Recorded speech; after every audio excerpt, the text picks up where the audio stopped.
Reka nongere ngo ikaze wamaze gukora subscribe kuri channel ya YouTube ya Mbi TV official ndetse nawe udukurikira mu bundi buryo turakora subscribe ariko mukamukunda inkuru ndetse n'ibiganiro dukomeza kugenda tubagezaho. Nibo ibuka igice cya 32 cy'inkuru uko nazinutswe urukundo iruko ko cyarangiye ubwo uyu musore Blaise yaramaze noneho gukeka Deborah aho ibintu byari byamaze guhindura isura agomeza gutekereza yuko Deborah yaba ari nyuma y'urupfu rw'umukunzi we Sylvie wipfiriye. Ese byaje kugenda gute? Twahirutse nyine yagiye kureba umukecuru batangiye no gusenga kugira ngo amuhanurire amubwire ukuri kose hanyuma amenye neza ukuri ku rupfu rwa Sylvie. Ese koko yaramubwiye? Ese Deborah niwe wicishije Sylvie? Reka dushamatse kuri twumva ice cya 33 cy'inkuru nkibutsa kuri munsi yayo ukareba ari budukunze ijambo subscribe ugakandaho ugahita ukana ukamenyetso k'inzogera gahita kaza ku ruhande kugira ngo udashiraho ice cya 34 uzahite wakira ubutumwa bugufi ukumyesha uko kwegezaho gahita ucyumva.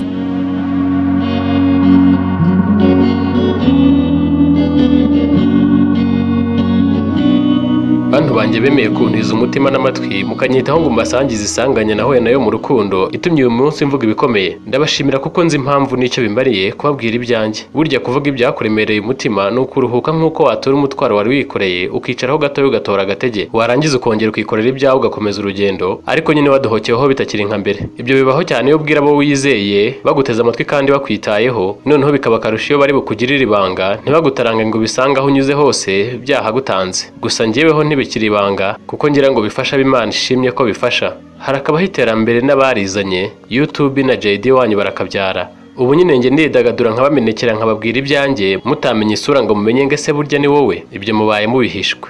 Uwo mukecuru akinda buko yaramenye burya nta wakwibagirwa umukwe. Yampaye ikazanyere ku rugwiro aburi cyampa kuko yabonaga ndi umusirimu akumva atanka ubushera yari afite. Yumva yatumaho fanta nubwo hari akagendo mubwira ko nta kibazo nifuzaga kumubona gusa mubwira ko burya nkunda ubushera cyane ari uko nkunda kwibera i Kigali butahaba mubwira ko burangwa neza nta kibazo. Mukecuru ntiyabyemeye yumvaga ari kwihagararaho ariko nyine uko yabonaga nkomeje arabyihorera. Niko kumbwira ko yamenye icyingenza kuko namwubahaga kandi naramenye kamenye ibintu bitaraba sinamugisha impaka ahubwo musaba kumfasha. Yambwiye ko atari uramfasha ahubwo ari Imana iramfasha. Yambwiye ko buri wese afite ububasha bwo kwibwirira Imana ku giti cye mubaza uko umuntu yabikora ngo ajye abona ibintu bitaraba. Ambwira ko bisaba kubanza ugakizwa hanyuma Imana igahitamo kuguha impano runaka bitewe n'iki ishaka kugukoresha. Nasabye uwo mukecuru kundangira aho najya ngakizwa. Uwo mukecuru ambwira ko gukizwa atari ahantu umuntu ajya ahubwo ari uburyo umuntu yumvamo ijambo ry'Imana agasobanukirwa ububi bwe n'ukuntu ngo arimo bakwiriye kurimbuka azize ibyaha bye hanyuma akizera ko Imana yohereje umwana wayo agapfa ku musaraba ngo abazabyizera babone ubugingo buhoraho. Ibyo bintu uwo mukecuru yambwiraga numvaga ari bishya mu matwi yanjye. Aho nasengeragaho ntabyo bari bakambwiye. Numvaga ashaka kunjyana mu barokore kandi kuva na kera nubwo nabakundaga numvaga ntabajyamo. Gusa nyine nguhiriye mu nzu ntadafunda imitwe nta yandi mahitamo nari mfite.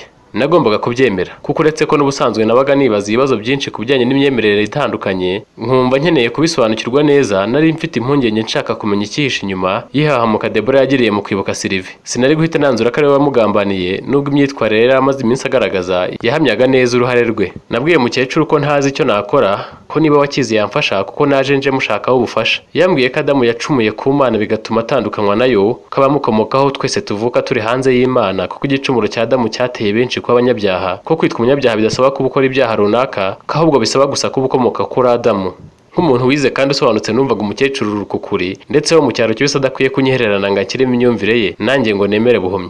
Namusabye kunyereka aho ibyo avuga byanditse maze anyereka imirongo yo muri Bibiliya yera. Narayisomeye nsanga yarayifashe neza mu mutwe nubwo yarimo kunyemeza kubera imirongo yanyeretse. Namubajije igihe amaze yiga ijambo ry'Imana ku buryo yarifata bigezaho ambwira ko amaze imyaka 2 gusa agiye mu barokore. Ntabwo rero ibyo byari bihagije kuri njye ngo nyemeze neza guhinduka cyane ko nubwo ari yansindishije imirongo myinshi yo muri Bibiliya namubwiye ko ntumva uko baba batarabinyigishije. Mubwira ko iyo mirongo anyeretse ari abarokore bayiyandikiye kugira ngo bayobye abantu. Mubwira ko nabyemera ari uko umaze gusoma muri Bibiliya ntagatifu ngo ndebe ko ibyizo Bibiliya zivuga byose bifite aho bihuriye cyangwa se ari bimwe.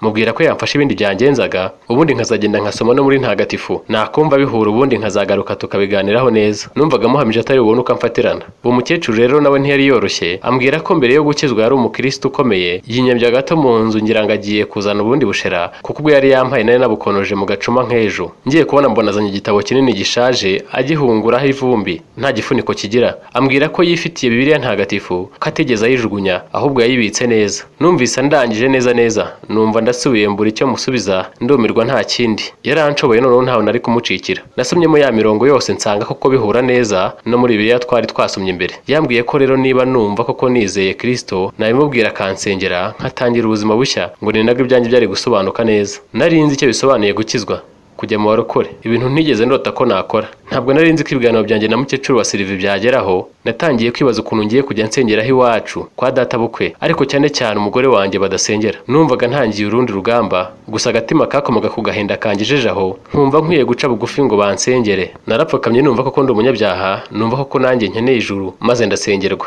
Ubwo nibwo wa mukecuru yaboneyeho gusenga cyane, maze numva atangiye kuvuga mu ndimi, maze atangira kumbwira uko nabayeho kose, aho nize, ingamba nari mfite, uko nakundaga Sylvie ikidobye kazamo. Ambwira n'ukuntu hari abafunzwe kubera Sylvie ariko barengana, umwe akaba afungiye mu cyaro undi mu mujyi. Kubirebana na Deborah nuko yari arimo kwitwara, umukecuru abigezeho. Ambwira ko abonye umutima wa Deborah wihebye cyane, ko ndetse yiyenze cyane ku buryo ashobora no kwiyahura bidatinze niba nta gikozwe. Uwo mukecuru yahise arangiza gusenga. Nababajwe nuko arangije atavuze niba Deborah afite uruhare mu yicwa rya Sylvie. Numvise ntanyuzwe neza, mubaza niba nta kimana imubwiye ku yicwa rya Sylvie n'uruhare Deborah yaba abifitemo. Ambwira ko atari we wihibye ahanura cyangwa yerekwa kuko ari Imana ibimuhishurira. Yambajije niba ibyo ambwiye bihuye n'ukuri nshingiye ku byo naba nzi cyangwa ubuzima nabayemo. Mubwira ko ibyo yabonye byose ari impamo, gusa ko hari ibyo ntamenye kandi ahanini ari byo byangenzaga. Ambwira ko ubwo atakongera gusenga, ko byasaba ko ndara ku munsi wari gukurikiraho tukazajyana gusenga ahantu basengera mu rutare. Numvise bigoye kurara ariko ngushaka inkaryama nkayo. Urabyumva nawe nta kundi nari kubigenza, kuko natekerezaga ko no mu rugo ukuntu ntacana uwaka na madamu nkumva gusubira yari nko kwiyahura. Ibaze nawe umuntu utari wigeze ugira n'amatsiko yo kumenya aho nari nagiye, nanone umunsi wose ugashira atampamagaye nibura ngo ambaze niba ndi amahoro.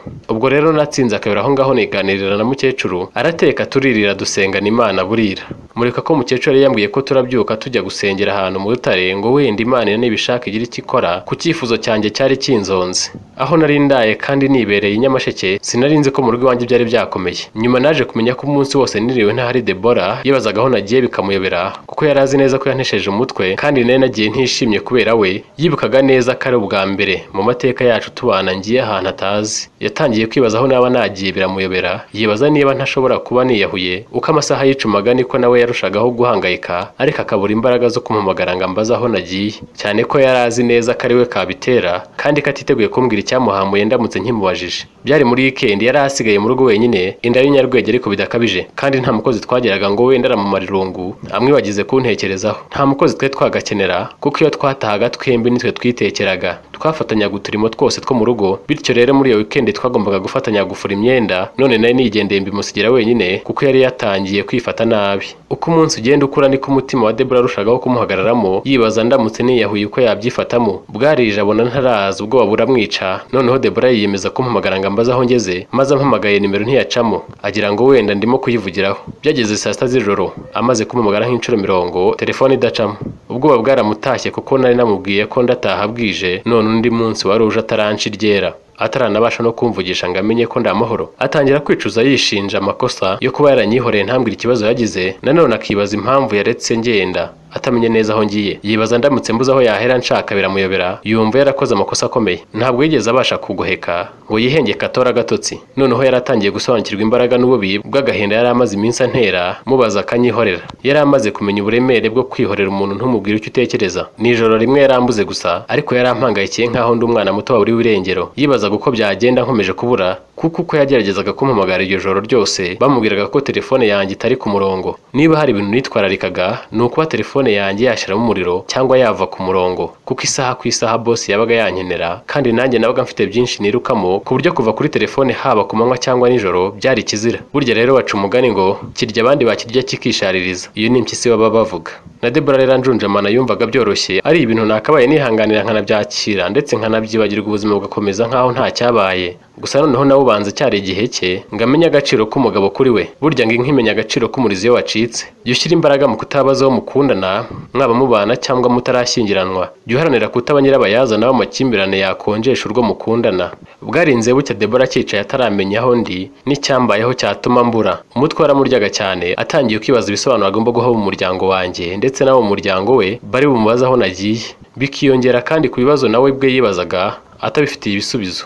N'ubundi nimero yanjye ntiyari yagaciyemo, aho byari bigeze atekereje ko kwihererana ayo makuru y'ibura ryanjye bitari bumugwe amahoro. Niko kwigira inama yo kubaza wa muhungu twabanaga ntarashaka umugore niba naba narayeyo cyangwa se niba yabaza aho ndi. Uwo muhungu yaramushwishwiburije amukura inzira ku murima ko hashize ukwezi ntaramuvugisha. Uwo musore yabajije Sheri Debora impamvu arimo kumbaririza. Debora buri cyo asubiza n'icyo areka ahita kupa. Uwo muhungu yongera kumuhamagara umugore aramwihorera. Debora byakomeje kumucanga, ntiyari gutinyuka guhamagara iwacu mu cyaro kuko ariho yakekaga naba nagiye, ariko bimwanga mu nda ahamagara mushiki wanjye, mbese yibarishwa amakuru. Maze mushiki wanjye bari bumutanga kumubaza amakuru yanjye kuko yankundaga cyane. Debora asubiza ko ameze neza nta kibazo. Ubwo Sheri yabonye igihe kiri kumusiga ataramenya aho naraye naho niriwe, ahitamo kubibwira se na nyina. Abanza kubaza boss niba hari akazi yanyoherejemo bigatuma ndara ntatashye. Boss arabihakana. Maze bamubaza impamvu nagenda nkarara ntagarutse ntanamubwiye igituma ndara, ababwira ko ari ubwa mbere bibaye, ko ariyo mpamvu nawe byamuteye ubwoba. Ko wa mukecuru aho narindi nta muriro wahabaga, kandi twari twazindutse twigendera nta muriro nari kubona. Twasengeye mu itsinda rinini, ngiye kumva numva umugore umwe aranshakiye, atangira kuvuga mu ndimi. Nishimyemo ko ngiye kumenya niba koko Debora ariwe wicishije Sylvie. Reka nkubwire icyo 33 cy'inkuru uko nazinutswe urukundo arakirangiriye. Niba hari amatsiko usigaranye uko byaje kugenda, ucyo usabwa gusa nukura munsi y'inkuru ukareba ari budukurense ijambo subscribe ugakandaho, ugahita ukana no kumenyetso k'inzogera gahita kaza ku ruhande kugira ngo dushireho icyo 34 uzahite wakira ubutumwa bugufi ukumenyesha ko kigezeho ugahita ucyumva.